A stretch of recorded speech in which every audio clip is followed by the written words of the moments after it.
just me, and it was just me talking to myself. Hi. We'll have a couple more people, I guess, rolling on the call. In the meantime, Beth, do you have a good check-in question that you've got prepared? No pressure. How about, what is one thing that you have taken up or learned to do since the pandemic that's different, you know? I don't know how to articulate it well. A new pandemic skill? A new skill since the pandemic. All right. I asked the question, but I don't know what my answer is.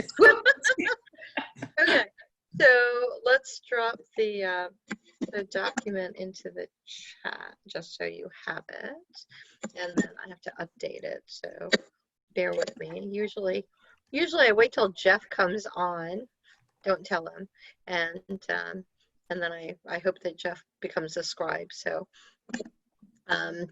so usually when we, oh look, see, you just have to see it and then they magically appear. I'm so glad you're here, Jeff. And hi, Annika. All right, so here's the agenda document, and the popcorn check-in question is go ahead, Beth, say it again. What's a new skill you've acquired due to the pandemic?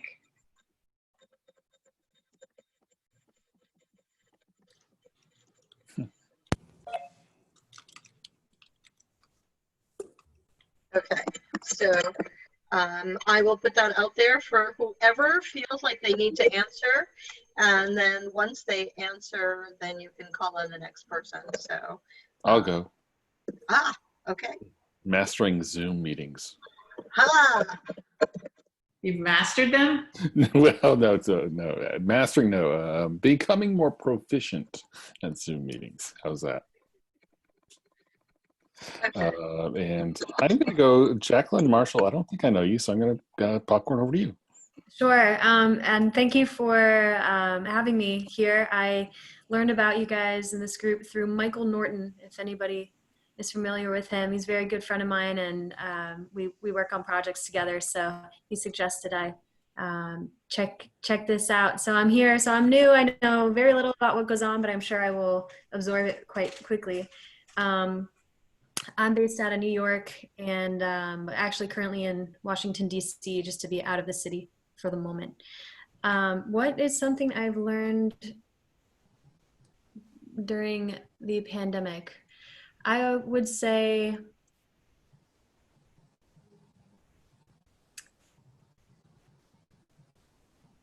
this is kind of tough, but I think to be as strong as like a resource for my friends as much as I could be vulnerable with my friends as well and not feel bad about that. Like if I'm stuck inside for 2 weeks and I feel kind of depressed one day or something, like that should not really be, but know that it's because, you know, it's hard to be social, or, you know, missing out on social time. I'm a social butterfly, so I love being around friends. But so I guess it's like this answer is more of like a yin and a yang sort of thing. So to be as strong as a resource for my friends when they need me, but also to allow my friends to be as strong for me when I need them, and to be vulnerable. So I think it's been interesting toggling between those, and, you know, we all seem to keep each other afloat, and so friendships and relationships seem to be becoming stronger, which is beautiful. And popcorn, Annika. That was amazing. I was going to say calligraphy, and you're just like opening up your personality, which I love. So thank you so much for sharing. And this is a great place to share that kind of stuff. So thank you. Mine really is mostly calligraphy. I've just always had a thing for handwriting anyway, and decided to play around with that a little bit, which has no value whatsoever other than being a creative outlet. So I'll take it. It's a really fun one. And I will popcorn over to Michael. Am I the only Michael here? Oh, I am. So what is it? What have I learned during COVID? Is that the question? What is a new skill you've acquired since the pandemic? A new skill.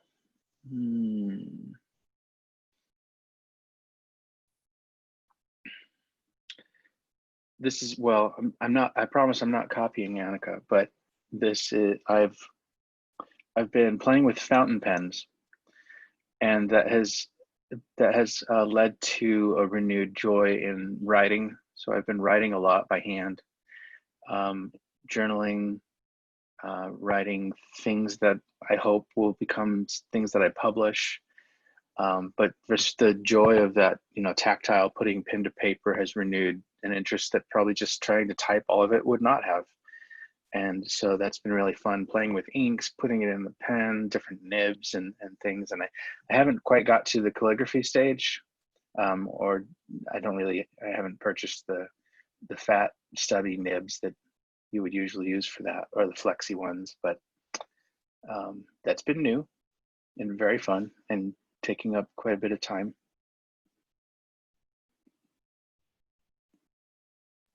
Great. You get to call in the next person. I got a well, I don't know who has gone, but I'm going to try to popcorn Jess. Has she gone already? No, thanks. Hi, everyone. I would say probably try to be creative and do quality time over Zoom. That's been a different thing.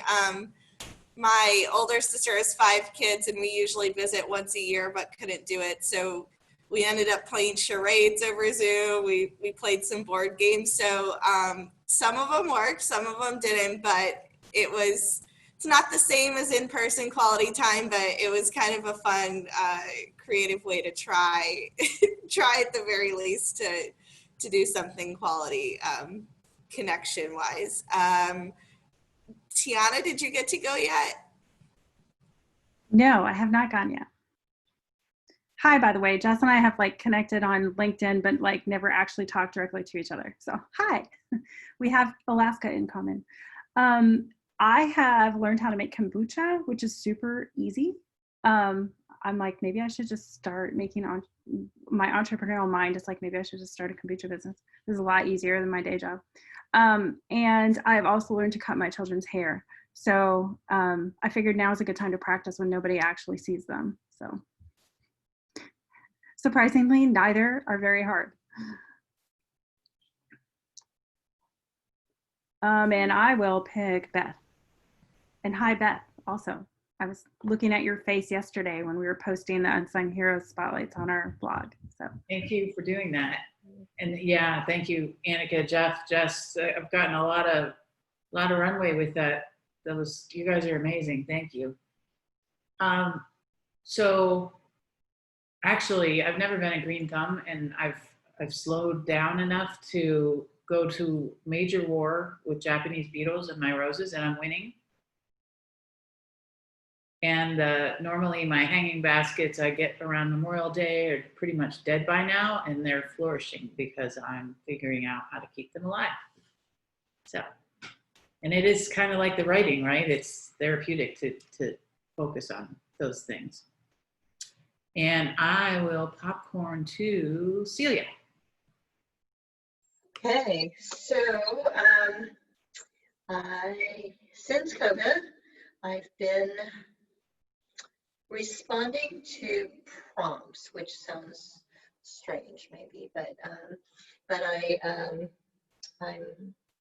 I took Felicia Hatcher, who's an epic ecosystem builder, did a workshop on pivoting and encouraging me to do some public speaking and such. And in part of that, building my brand, public speaking and such, I've started to respond to requests to share inputs and to speak at things like an ag accelerator in Nigeria. So I just did a session for them.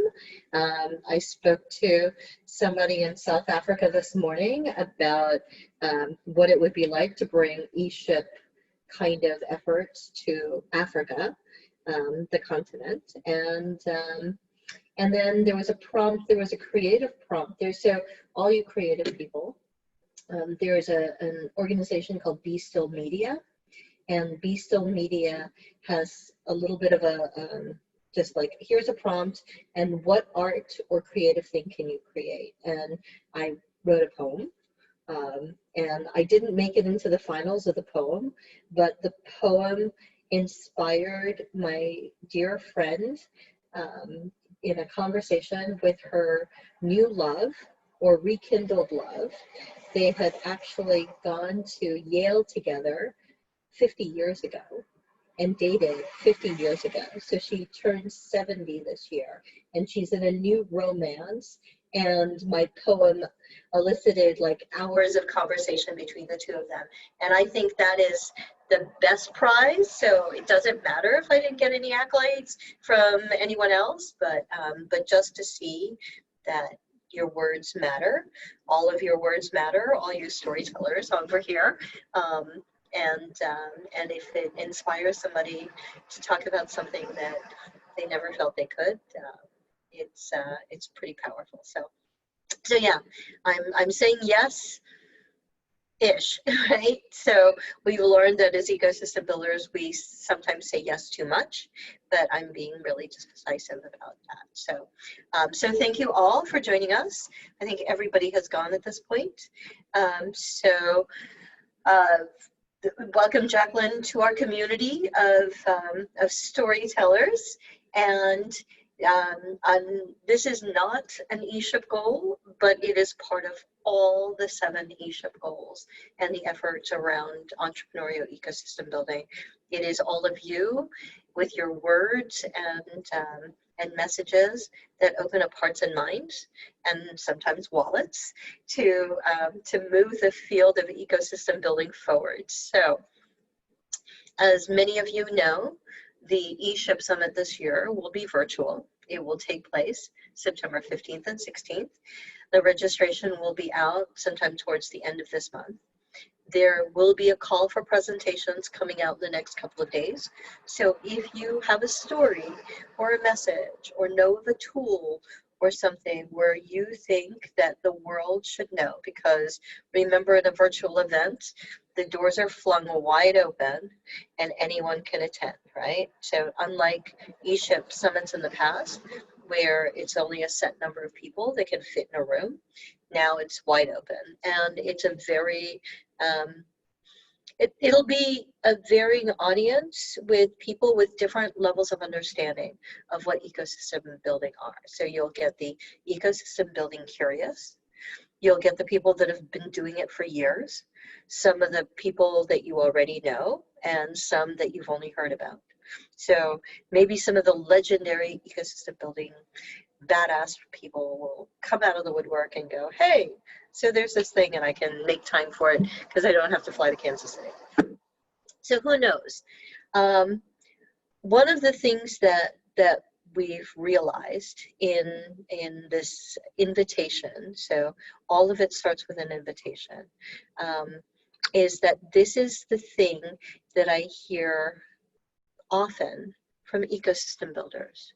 How do I get my fill in the blank to understand what the heck ecosystem building is, or good ecosystem building is, or come to the table, or work on this thing because this stuff matters?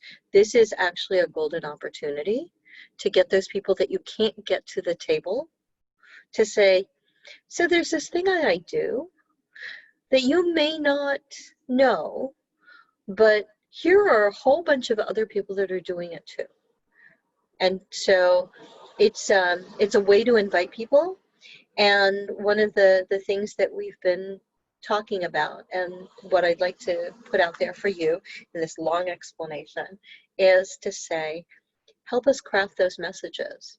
help us figure out what it is in 140, 280 characters, or what is a call to action that is important to engage the people who may have been doing this for a long time, to rekindle that spark, who are who kind of have ever heard of the term ecosystem building and don't know what the heck you're talking about, but it sounds kind of cool.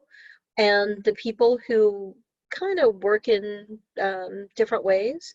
So how do you get that going? So that they will all come to the table, or all attend, or at least pay attention to parts of the ecosystem, the ESHIP Summit.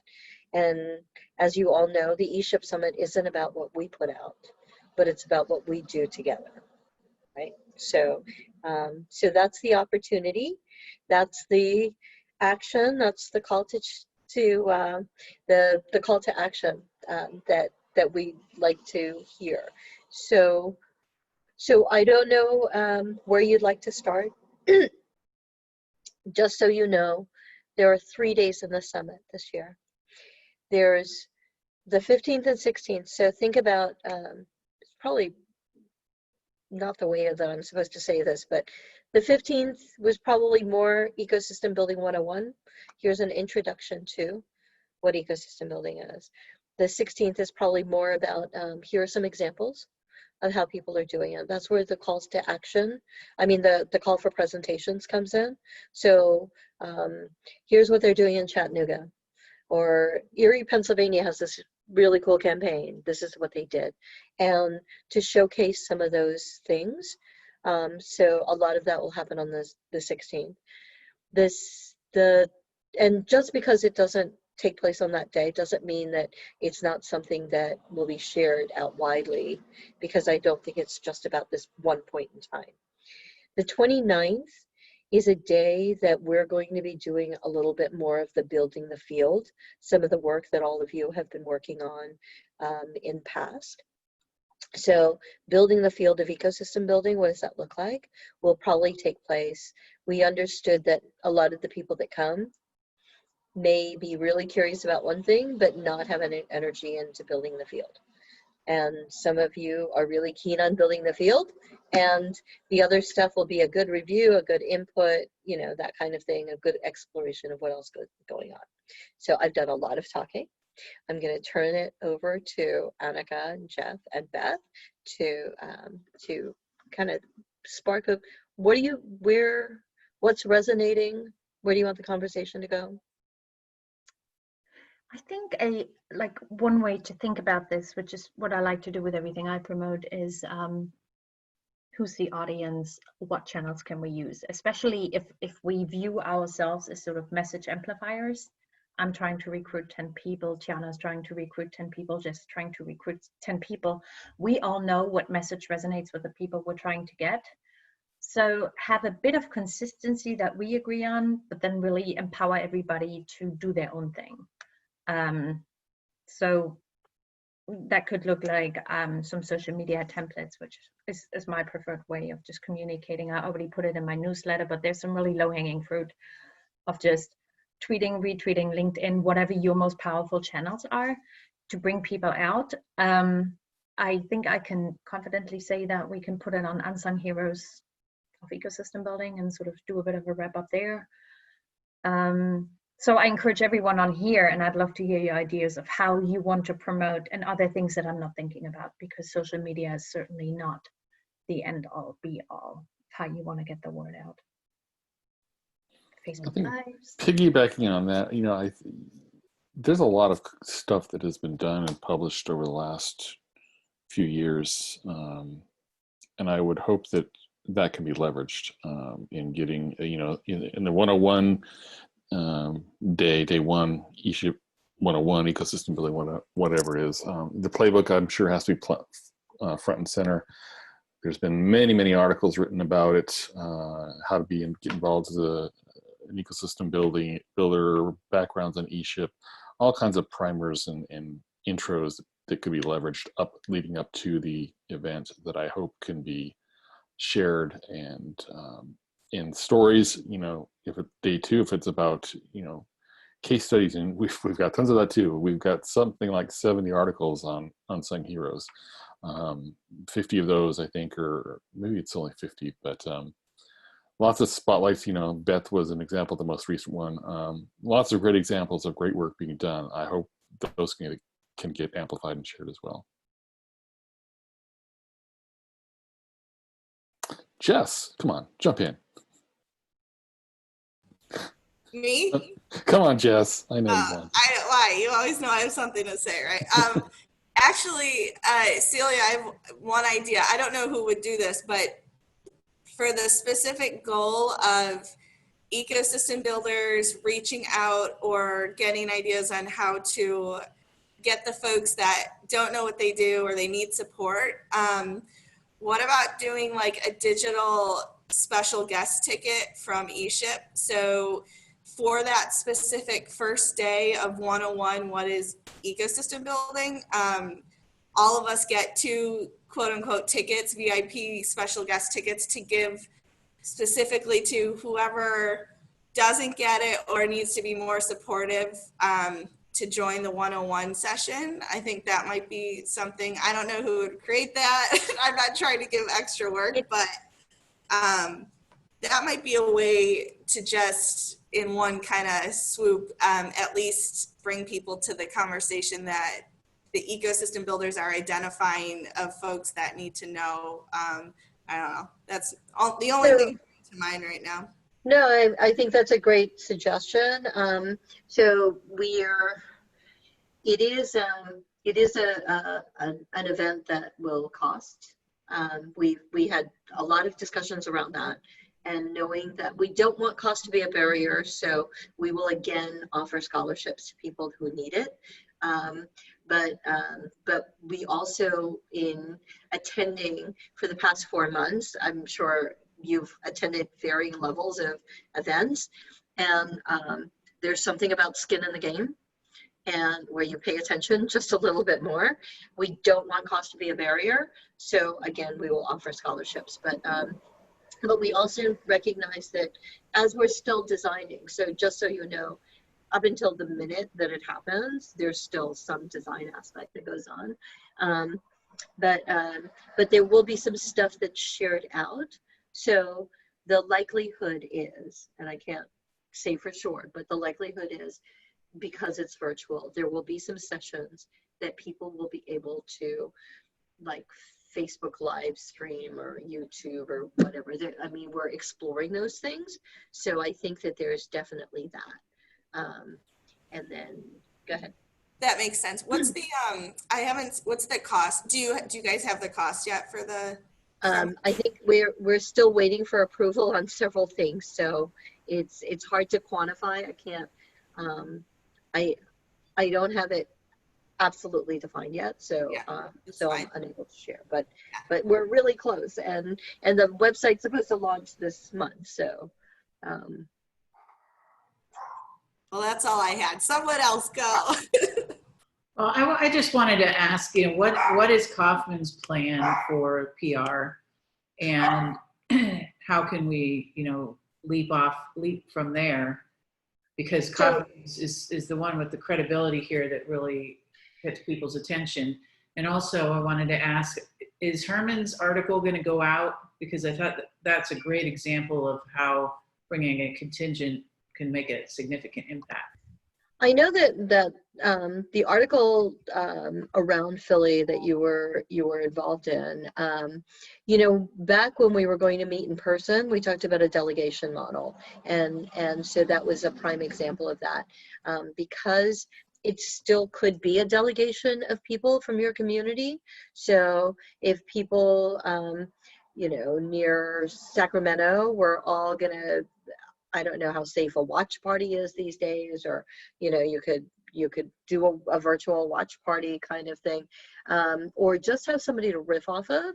So what I ended up doing was I connected the guy in my economic development office in Tulsa, which is where I usually am, with because he's new and he's never been to an ESHIP or a mayor's conference, I connected him with Evan from Oklahoma City, who had been last year, so that he had a buddy that he could engage with. So there's all those things. The question that you asked, Beth, is really relevant to what is it that you're able, that the resources that that the foundation is going to support. We've asked them for kind of like what would equate to a media kit, but a shareable thing. So they're putting together things that you can, you know, with the Kaufman logo, with the logo for ESHIPs and whatever, to be able to share it out on social media. So that it's easy to replicate.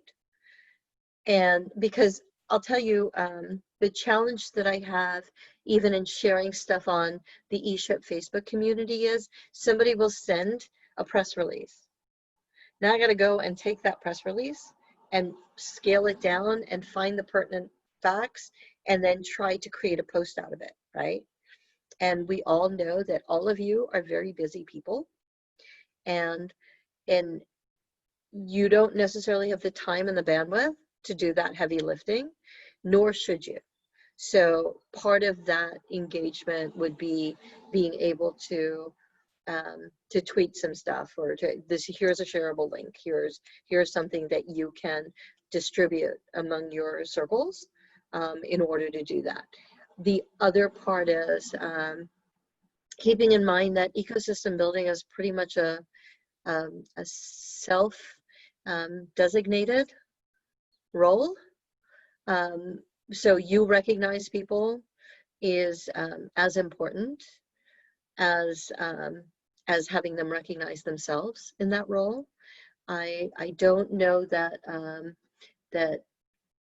I think it's really hard for a foundation or an entity to say, you are an ecosystem builder, you not so much, right? It's not, I think the magic of ESHIP has always been that when you walk into the room, you find people like you and you go, oh, these are my people, right?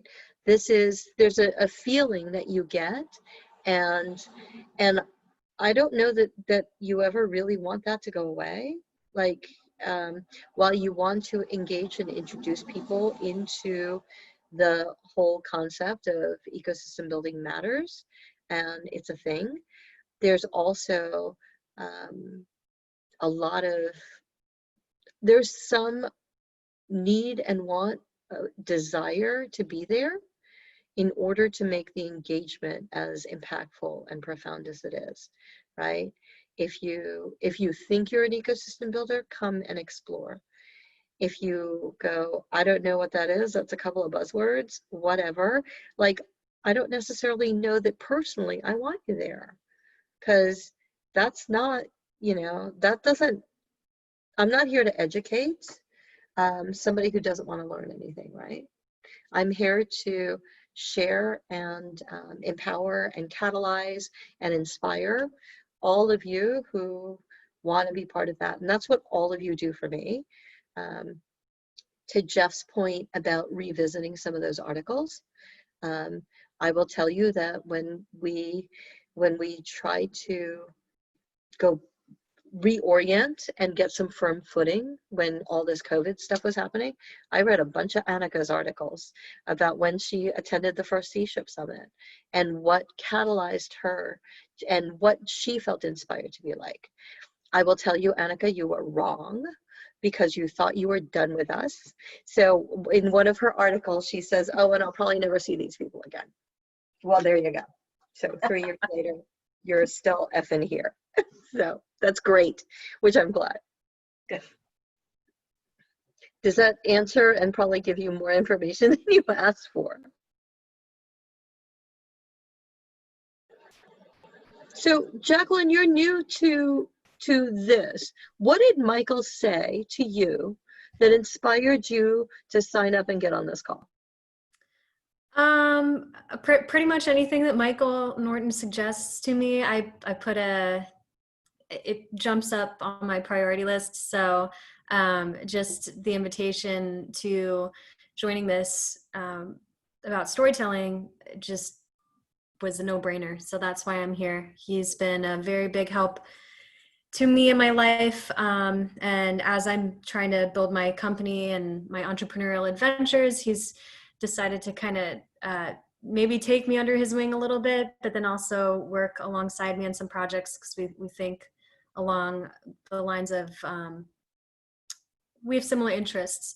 I seem to be doing some sort of ecosystem building on a smaller scale that I've only recently figured out is part of what ecosystem building is in some way. I have definitely been involved in a sort of ecosystem building when I was first involved in politics down in Palm Beach County, Florida, a few years back. But my role in particular, the work I did down there was, so sorry. Flash flood. An Amber Alert. Oh, flash flood. Okay. Okay. Yeah, it's been stormy over here in DC. It was really making sure that, so a lot of it was a coalition building, except on like a county level and somewhat of a state level. So you're engaging with all of the subparts of a state, right? So you're dealing with leaders of certain communities, you're dealing with school board, you're dealing with homeowners associations, you're dealing with all of the major parts that make up a whole. And my role was very much nurturing the relationships between everybody to work towards common goals. And so in a way, that is what I feel was my version of community building, to make sure that everyone was kind of happy. Everybody knew what was going on in the county or state or local level, bringing people to like the table for constructive discussions on how to move a county or a state or a city forward. And so this is slightly different in the sense that we never tossed around the term ecosystem builders in that regard. And I imagine just the political front is another smaller component in the larger picture of ecosystem building as well. So I'm super curious to learn a lot more about what it is that you guys do as a group together and how it is that I might be able to contribute. So yeah, Michael Norton, thank you for pulling me into yet another awesome, or opening up another awesome door. So. That's great. This probably doesn't sound unfamiliar to all the rest of you, right? I'm sure Tiana and Jeff have had that same notion in the past, or run across people that go, hey, so this thing that needs to happen, like, what is it we're doing? What can we do together? I know Beth has had that challenge. Jess, you ask a very interesting question. You usually do. What's missing? I don't know that we recognize that there's anything missing. It's we try to invite as many people to the event and the table as possible. Or is there anything that you guys hope is enhanced this year from the previous ones? I just like to think on those things in case there's any ideas we can help, highlight or support. Well, I'm going to throw this back to Beth and Jeff and Annika, who have been to the ESHIP Summit before. Jess, you've obviously been before. So think about, did you feel something was missing, lacking, needed to, who or what do we want that you felt? I'll throw a thought in there.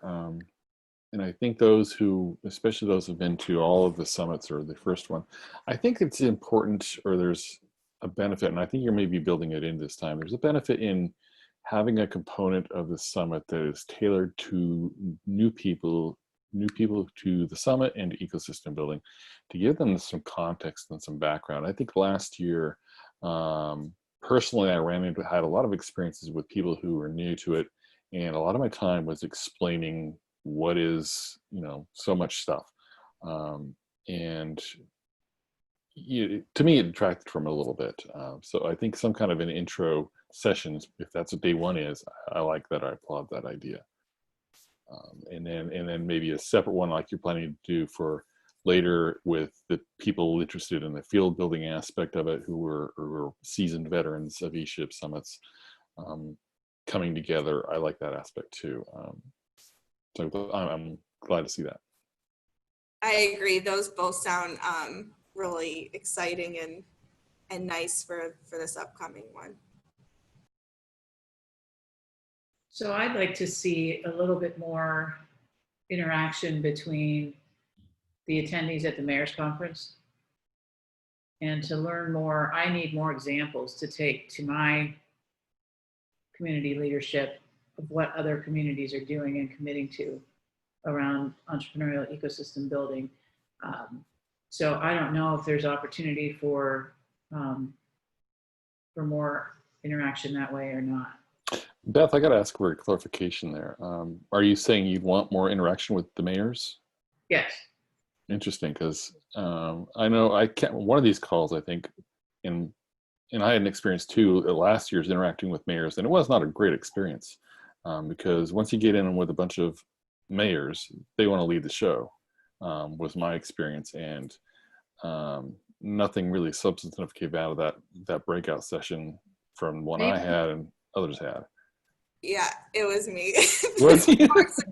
It was me, of course. But no, I think one solution to that is the freshman day, right? The one-on-one orientation of this is how this works.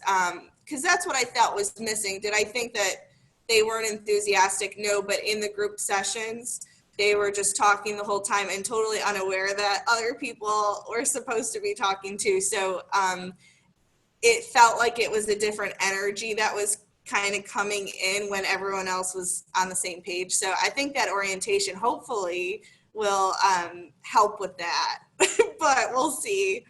Well, maybe it's more of, the mayors, and I'm guessing this is the same this year, or other community leaders that are coming are going to commit to something specific that they're going to do in their communities when they get back, and they're going to have some support from Kaufman or whomever. So maybe it's more of an opportunity for the mayors to share and get feedback on what they're planning to take back.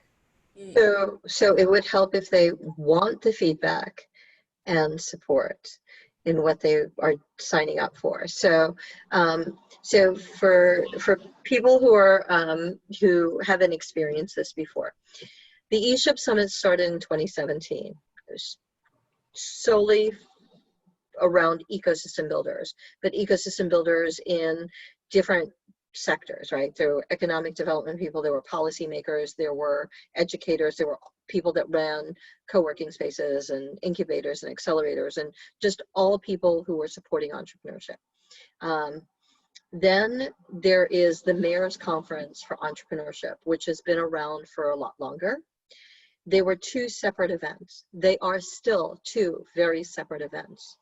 The Mayor's Conference is solely focused on mayors and mayoral staff because that's the highest level of government that you can get to where they're still engaged in the local area, right? Where the decisions impact people that live there.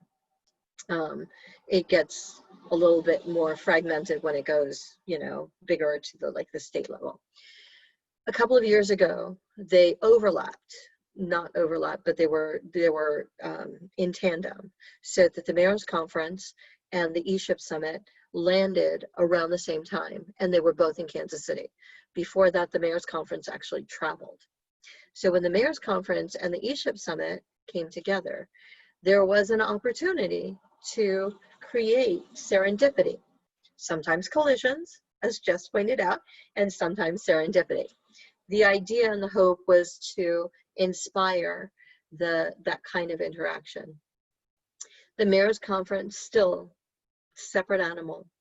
They last year, for the first time, in partnership with National League of Cities and there was a foundation, not the Kauffman Foundation. They put together some efforts that the mayors would sign up to pledge and commit to. Whether it was like, I would bring in a 1 million cups community to my city, or whatever level of engagement that is. And so they learned about those programs and they signed up and they pledged to do that. If they pledged and successfully like rolled that out, then they got funding, and there's a dashboard and all of that stuff. This year, NLC took it a step further, and they asked for those commitments back in the beginning of July. So the mayors coming to the mayors conference were supposed to have made that pledge. There was still going to be mayors that didn't make a commitment because they didn't know or whatever. So it's not a prerequisite, but it definitely helps. And the hope is by the end of the mayors conference that they would also make that pledge. The notion, the introduction, the hope is that, hey, so when you do this thing, maybe engage some of the ecosystem builders in your community to help you execute and support all these endeavors. But you can't dictate what the mayor's going to do. You have to remember they're only running in 4-year terms. And the first 6 months, they're getting acclimated. The last 6 months or longer, they're campaigning to run again. So you really have a smaller window, right? And policymakers, so some of the people that actually come to the mayor's conference are the mayoral staff. And the staff of a mayor's office sometimes goes through several mayors, and they're more consistent. So sometimes it's actually helpful to have not just your mayor, right, but the people that actually execute the work on a regular basis. And I hear your point, Beth, in having more interaction. The 2 conferences were not created for that, but in having these 2 conferences, the recognition was that if there was some serendipity, that there would be some benefit. But this year, the ESHIP Summit comes first before the Mayor's Conference, which also creates an extra challenge because you're also asking people that work in service of a city that have a lot of other things that they're responsible for to take a lot bigger chunk of time out from their schedule to focus on one aspect of running a city. Yeah. Listening to both Beth and Celia, maybe, I don't know if this is realistic, but there could be a happy medium of, Beth, I agree with you. I would like to understand more in the government who is willing to take on some ownership and support and all of that. But I also hear Celia that it's kind of unrealistic when these people are, you know, drinking out of a fire hose every day, and this is probably one of many things. What about doing a boilerplate, just as you're sending out messaging for promoting ESHIP? It would be great if ESHIP or Kauffman could send out a boilerplate back to us of lobbying terms, or, you know, I would love that. I mean, if I had basically kind of the how-to, what to say, I could easily take it upon myself to go do the effort to meet with the mayor, and I would feel confident meeting with the mayor at another time if I had a kind of kit. Is that already being worked on by any chance? Get Victor How many to talk up people there. think that would be helpful by a show of hands?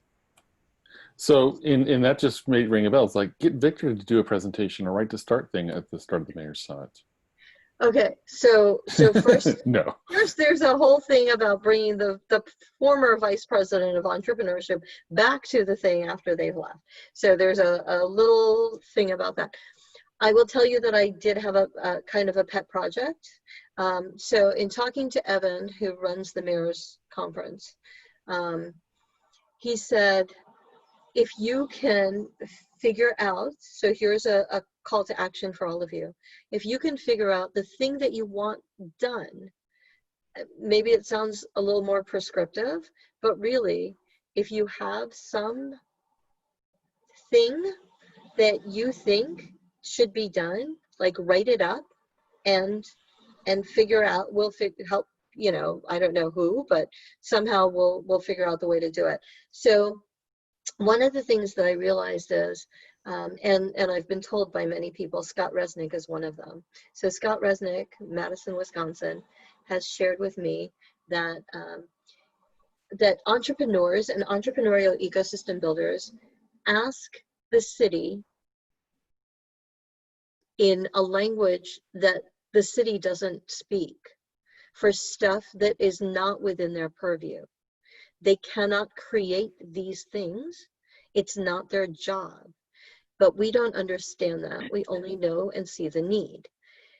You need people like a Scott Resnick or an Eric Renz Whitmore who worked for the city of Albuquerque, or a Skylar Yost who actually has the title of ecosystem builder for the city of York, Pennsylvania.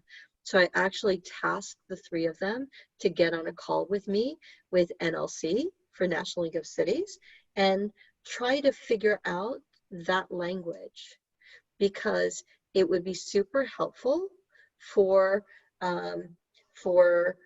the ecosystem builders to understand a little bit better, so that when they make those asks, that it's actually in a way that's approachable and tangible and actionable by the people that they need support from. You know, if we send out a call that says, we need more entrepreneurs, that's, and the people in the city government are like, Right, that's where I see the value. I think that would even be more valuable if we had the language and all of us had a document that at the time that's right, you know, maybe not ESHIP, but we could go and as the ecosystem builders can, you know, I would commit to making those meetings happen if I had how to say things and speak the language that needs to get a yes, right? So I don't know, that might be valuable if we can't do the summit. I have one idea that hopefully in the shared, if this is a safe space, I want to go dark, but that it's going to come back to the light. So one thing I wanted to see if we could maybe do for ESHIP is, you know, I'm an eternal optimist. Everyone in this work will like fight tooth and nail to get things done and see the possibilities of things. But the other thing I noticed that is something that can also be a blind spot is, I heard this term, I read an article the other day, I was like, that's exactly what it is. There's a term called toxic positivity, which is a true thing of when everyone wants to stay so positive and so uplifting, and they're just so uncomfortable or afraid to talk about the bad side of things, like the dark side of ecosystem building. I would love this forum for this ESHIP to have the dark side of ecosystem building, because a lot of times when I've been on projects and, you know, there's politics and drama and I'm getting to the point where I'm gassing out and I'm like, it's just me and it's just my project.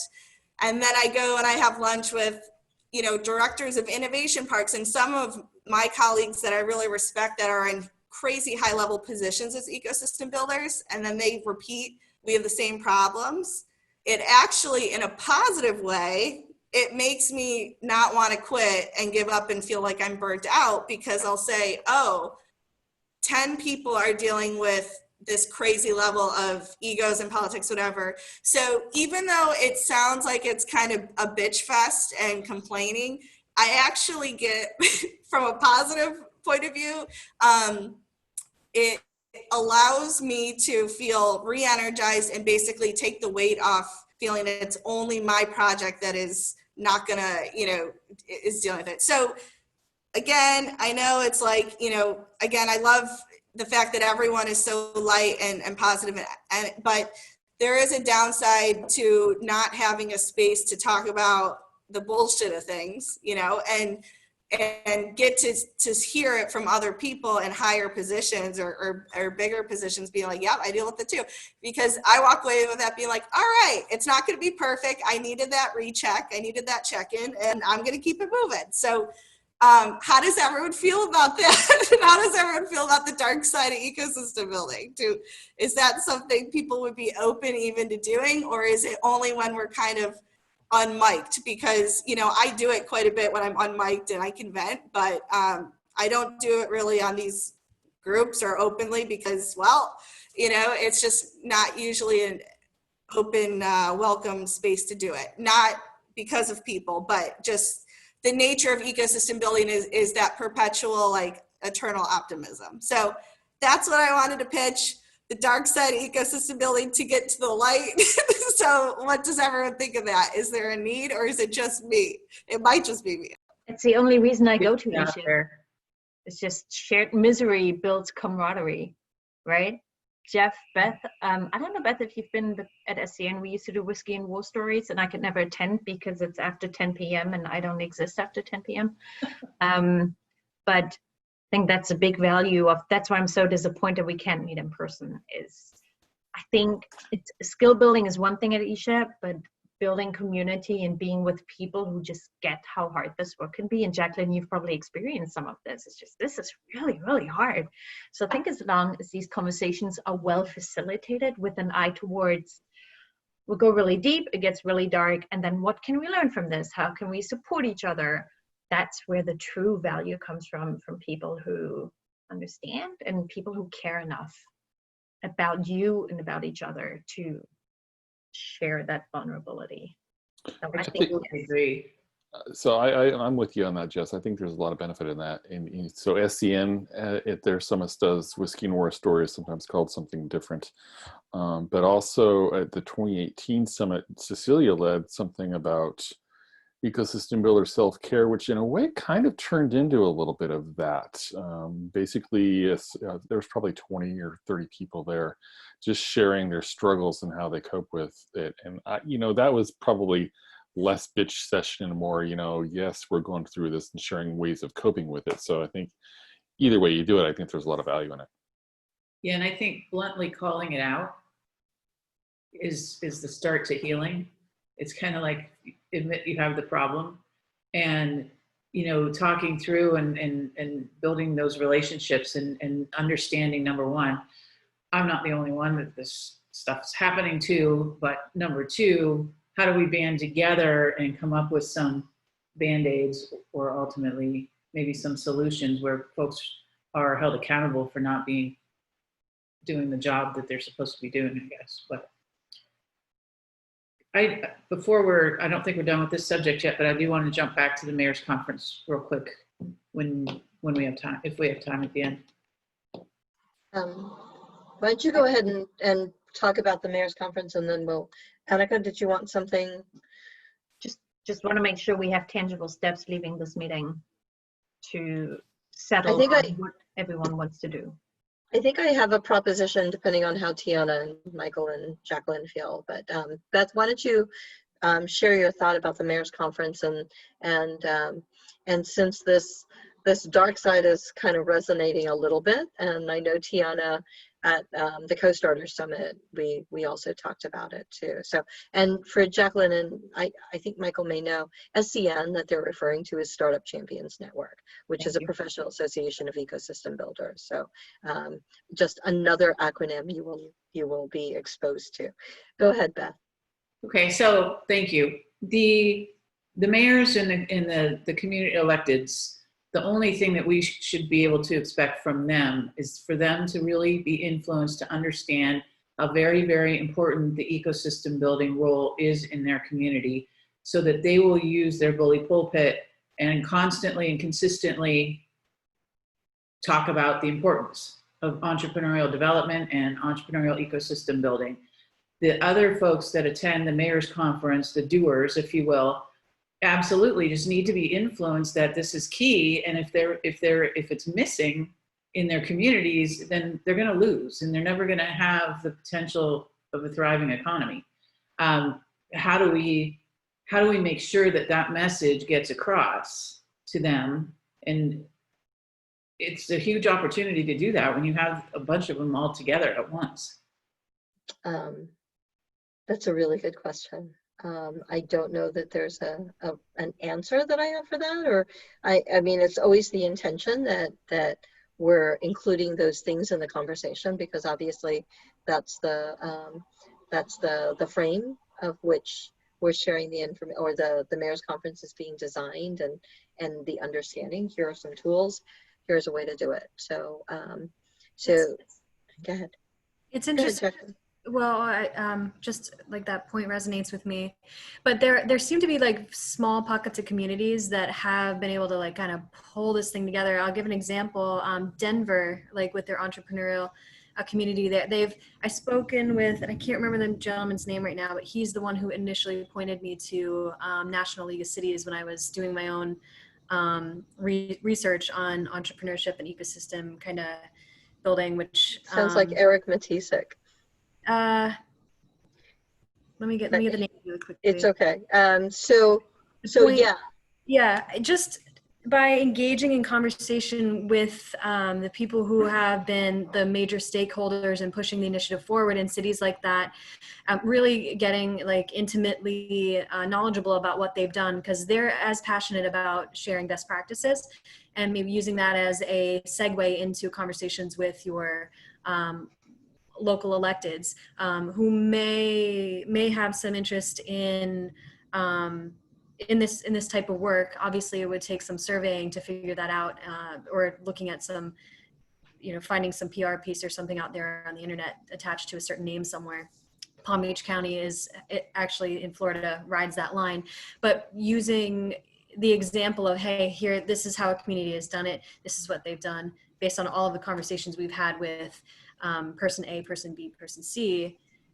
This is how they're faring in now this new post, or not, it's not even post-COVID, but the new weird environment we live in, yet the integrity of their community and their ecosystem has been strengthened because they pay attention to it. So things are functioning a little bit more smoothly in that community. It's worth it to take a look and just put a little focus. I appreciate that. And so thinking about Palm Beach County, so when we're talking about calls for submissions, it's saying, so as an example, Palm Beach County, Joey Russo, and the university,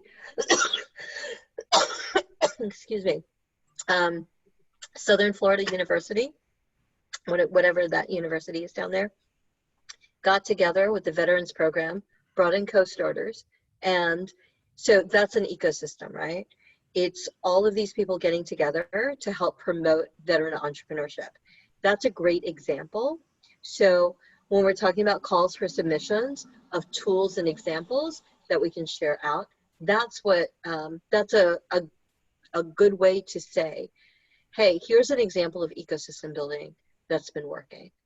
And these are people that have always worked in separate spaces. So veterans support veterans, and the university is all academic, and co-working spaces like the one Joey runs is all working in their own custom and bespoke ways. The fact that they got together and brought in a program like Co-Starters to be able to help support veteran entrepreneurship, here's a tangible example that you can share. And then sharing more of those examples are the opportunities that will help inspire your mayors, right? And have your mayors or your city leaders to say, oh, well, we can bring that into our community. Yeah. So in the interest of time, and we're just about to run over, to go back, go ahead. Michael Bevis, I think his name is, in Denver. He's okay. If anybody's ever searching for how he was able to do it over the course of 2 years, just interview him, and I'm happy to make a connection if anybody needs. So great, thank you, Tiana. As you jump off, you're in Slack, correct? Yes, I am. Okay. So, and I didn't give you any opportunity to talk at all today, and That's Mike okay. talked a little bit. I took notes.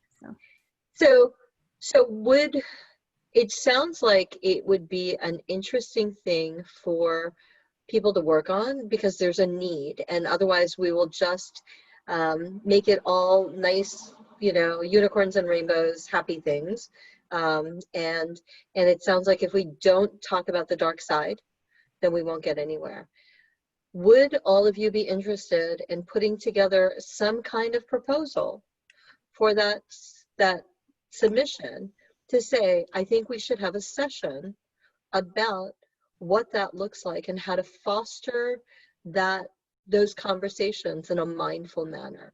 Like give people some tools and guidelines like we do at Whiskey and War Stories, or what are we calling it these days? It's more stories now. I don't know. We've gotten a little fluffy. But if that's something that sounds interesting, then we can continue a conversation on Slack. I can support you in whatever ways I can. I don't know what the limits are, but put together something that you can pitch as a proposal for you to be involved in facilitating. What does a discussion like that look like? Like, who should be in the audience for that? How does it benefit ecosystem builders to come together and be able to share? Because as I've heard from many of you, there's some proactive, productive outcomes when things like that happen. Michael? I have a question that I think is related. Hopefully it's helpful, but I'm wondering how much work has already been done to craft messaging, including story, which is segmented by stakeholder. When I imagine inviting people, and someone mentioned this before, what is our audience? I think it might have been Beth. And I'm reminded of efforts that we make for events like Startup Weekend, where we're specifically trying to engage all of the different aspects of our ecosystem. The teams that have time to do it will craft different messaging to go to legislators, investors, design community, engineering community, and maybe those stakeholders, that's a Startup Weekend example. Those are the wrong people, but that's where my mind starts when I think about crafting those invitations and putting out messaging, is finding the 5 to 7 different audiences and understanding what their interests are and how to create narratives which will engage and show to each of them why parts of this event are hyper relevant to their work. And I'm not familiar enough with your work or this group because I've only been here a few meetings to know whether that's already started, that segmentation. I think there's always room, Michael, to expand on that. And I think that, because this call only happens once a month, and by the time we get together, it'll be really close to the end of August. I would recommend like a conversation if we, Jacqueline, there's a link on the dashboard, by Annika. There's a link on the dashboard to connect to the Slack channel, but putting out some examples of hey, what is it that hooked you into being involved in this? How do we share that message? Maybe resharing things like Jeff's articles that I posted in the email, or Annika's, and utilizing the tools that are already out there. So to introduce that notion, and then Jess, if you're willing, wanting, and able to maybe start like a straw person thing on what a proposal looks like for that. I know Jeff's been to SCN and partaken in the whole idea of whatever thing we're calling Whiskey and S'more Stories these days. Whiskey and s'mores, by the way, are very bad examples of food going together. But, quick question. In Slack, can you do surveys? I'm assuming you can because it's so techy, but like I think I added a poll, if I'm not mistaken. I added a poll feature to the Slack channel.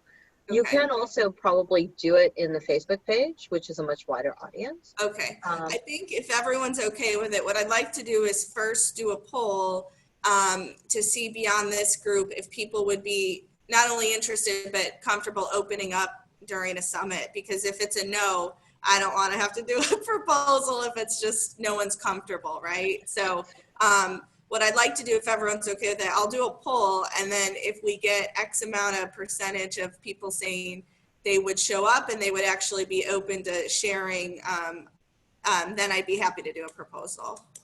Okay. And I really would like to help with that, Jess. I could write the book on this dark side stuff, I think. Okay, and I'm going to throw into the, Jacqueline, I never asked you where in New York. Oh, Manhattan, like lower Okay. Okay, right. You know, the only people that ask you where in New York are you people from New York. So we're really pretty elitist about that. So Oh, no I worries. grew up Oh, in well, Queens. I'm located there now at Long Island. I grew up in Long Island. Okay. North Shore, South Shore? North Shore, Kings Park, this tiny little place. Okay. All right. But we give a thumbs up because my aunt and uncle live in East Norwich and I grew up in Queens. So Oh, sweet. Right so around the no, corner. Cool. yes. Anyway, we're being very elitist now. Everybody, thank you so much for your time and energy. I think it feels like that it's like knowing that there's something out there that needs to be said, and being around all of you who are willing to open your mouths and say some of the things is really important. So let's figure out how to get those stories out there. Jeff, you just keep writing, just keep creating. And I'm curious to see how that project comes along about the dark side of entrepreneurship. So, and Michael, there's stuff, but there's always room for more stuff, right? We don't work in scarcity mindset in ecosystem building. So Cecilia, maybe you need to connect Michael to Tiffany, Eric, and Gia that are working on that kind of intro template. I mean, I know that's one specific audience, but that's as specific of an audience as anybody's gotten, I think. You know Yeah. what I'm talking about? Yes. So a few of the ESHIP champions are working on what it would be to do an onboarding or an AMA, an Ask Me Anything session. We're looking at getting together and opening up one for beginning of August, and then again at the end of August. And it would be helpful to have people that are newer to the community to help kind of fill in on that, because otherwise we tell the same stories in our heads, right? And it sounds really good going around in my own head, but it needs to make sense to people that are new, to hear what is it that would have been helpful for you to know as you come into this. So so I will invite both of you to be a part of that. Let us flesh out what that kind of looks like, and then work towards that. To Michael's point, real quick, I think there are small efforts to address different audience segments. There's that one that's the 101 segment. There's the one that Beth and I and a few others worked on for kind of the policy folks. Ecosystem Builder Hub has always been aimed at ecosystem builders who are doing it, and they know what they're doing. So there's those three segments, and there's just kind of different levels of development and messaging and whatnot, because we're all just volunteering to do this. Great. I need to hop off too, so. All right. Well, have a great rest of your day. Thank you for spending the last hour and a little bit with us, and See you, we'll look Jeff. forward to Right. next Ciao. time. Bye. See you guys. Thank you. Talk soon. Okay. Bye.